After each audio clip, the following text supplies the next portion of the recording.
ప్రాచీన కాలంలో మెసపటోనియా అనే ప్రదేశంలో ఒకప్పుడు అబ్రహాం అనే వ్యక్తి నివసించాడు. అతని విశ్వాసం అచంచలమైనది మరియు ఆయన నీతి ఎంతో ప్రసిద్ధి చెందినదిగా ఉండేది. అబ్రహాం యొక్క ప్రయాణం గురించి ఇప్పుడు లోతుగా చర్చించుకుందాం. అబ్రహామును దేవుడు ఒక దైవిక ప్రయోజనం కోసం ఎన్నుకున్నాడు. ఒకరోజు అబ్రహాంకు దేవుడు పిలుపునివ్వడంతో కథ ప్రారంభమవుతుంది. అబ్రహాం తన దైనందిన జీవితాన్ని గడుపుచున్నాడు. దేవుడు అతనితో మాట్లాడాడు. తన మాతృభూమిని విడిచిపెట్టి వేరొక భూమికి ప్రయాణించమని ఆజ్ఞాపించాడు. అప్పుడు అబ్రాం తన భార్య అయిన శారా మరియు లోతుతో కూడా ఈ అద్భుతమైన విశ్వాస ప్రయాణానికి పయనమయ్యాడు.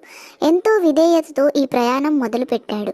అయితే వారు ప్రయాణిస్తున్నప్పుడు అబ్రాం యొక్క పనివారికిని లోతు యొక్క పనివారికిని మధ్య గొడవలు తలెత్తాయి. వీరి సంఘర్షణను పరిష్కరించడానికి చూచినప్పుడు వీరి కుటుంబాల మధ్య గొడవలకు దారితీసింది. అప్పుడు అబ్రాం చాలా కఠినమైన నిర్ణయం తీసుకున్నాడు. లోతు మరియు అబ్రాం వారి ప్రయాణ దిశలను మార్చుకునేలా, ఎవరు కోరుకున్న భూమికి వారు వెళ్లేలా నిర్ణయించుకున్నారు. అబ్రాం తన ప్రయాణాన్ని కానాను దేశం వైపుకి మళ్లించాడు. ఈ ప్రయాణంలో రాజైన మెల్కీసెదెకు అనే ఒక మర్మమైన వ్యక్తిని ఎదుర్కొన్నాడు. అతను అబ్రాంని ఆశీర్వదించి అతనికి రొట్టె ద్రాక్షారసాన్ని అందించాడు. యాజకత్వ స్థాపన మరియు క్రీస్తు యొక్క భవిష్యత్తు త్యాగమును ఎదుర్కొన్న అబ్రాం యొక్క విశ్వాసాన్ని ఇక్కడ మనం చూస్తాం. తర్వాత అబ్రాంకి దేవుని పైన ఉన్న విశ్వాసం, ప్రేమ, దేవుని మార్గదర్శకత్వంలో నడవడం, ఇవన్నీ దేవుడు చూశాడు.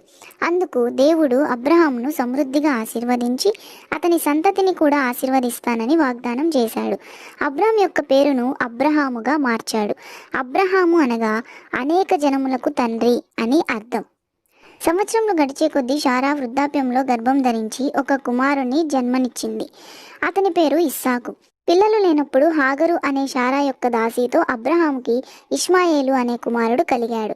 ఇస్సాకు జన్మించిన తరువాత శారా హాగరు విషయంలో భయపడి హాగరుని ఆమె కుమారుడైన ఇష్మాయేలును ఇంటి నుండి పంపించమని అబ్రహామును ఒప్పించింది. అయితే అబ్రహాము అయిష్టంగానే వారిని బయటికి పంపించాడు. దేవుని ప్రణాళిక ప్రకారం హాగరు, ఇష్మాయేలు అరణ్యం వైపుకు ప్రయాణించారు. ఇక సంవత్సరంలో గడిచిన తరువాత శారా మరణించింది. అబ్రహాం ఎంతగానో చింతించాడు. ఇక వృద్ధాప్యంలో తన కుమారునిపై దృష్టి నిలిపి ఇస్సాకుకు భార్యని వెతకడంపై దృష్టి సాగించాడు. అందుకని ఈ ముఖ్యమైన పని కొరకు అబ్రహాం తన స్వదేశానికి వెళ్ళి దైవిక జోక్యంతో తగిన వధువును కనుగొనమని తన సేవకునికి అప్పచెప్పాడు. అతను రిబ్కాను ఎదుర్కొని ఇస్సాకుకు సరి అయినదని అబ్రహాంకి అప్పగించాడు. ఈ ఒడంబిక కొనసాగింపు అబ్రహాం యొక్క వాగ్దానాల నెరవేర్పును నిర్ధారిస్తుంది.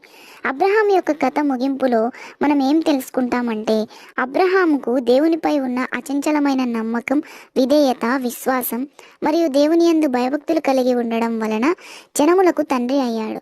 రాబోయే తరాలకు ఇతని నీతి ఉదాహరణగా నిలిచింది. ఇతని ప్రయాణం విశ్వాసం యొక్క శక్తిని మరియు దేవునికి విధేయత చూపితే వచ్చే ఆశీర్వాదాలను గురించి గుర్తు చేస్తుంది.